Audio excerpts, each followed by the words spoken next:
ಸರ್ಕಾರ auto driver ಮೇಲೆ ಹೊಟ್ಟೆ ಮೇಲೆ ಹೊಡಿತಾವ್ರಲ್ಲ. ವೈಟ್ ಬೋರ್ಡ್ ನೋಡಿಲಿ, ರ್ಯಾಪಿಡೋ ಹೊಡಿತಾವ್ರೆ. ಮಾತಾಡೋದು ವಿಡಿಯೋ ಆಗ್ತೈತೆ ಮಗ. ಏನು ಹೇಳ್ಬೇಕು ಇವ್ರಿಗೆ. ನೋಡಿ ಫ್ರೆಂಡ್ಸ್, ಆಟೋ ಚಾಲಕರೇ ನೋಡಿ, ನಮ್ಮ ಹೊಟ್ಟೆ ಮೇಲೆ ಹೊಡಿತಾವ್ರೆ. ಅದು ಎಲ್ಲೋ ಬೋರ್ಡಲ್ಲ, ವೈಟ್ ಬೋರ್ಡು. ನಮ್ಮ ಮೈಸೂರಿನ ರಾಜನಗರ ಲೊಕೇಶನ್ 8 ಗಾಡಿ ಐತೆ.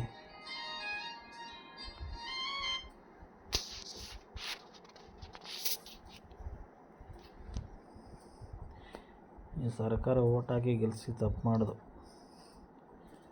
ವೈಟ್ ಬೋರ್ಡ್ ಕಣ್ರಿ ನೋಡಿ, ಅದು ಎಲ್ಲೋ ಬೋರ್ಡಲ್ಲ.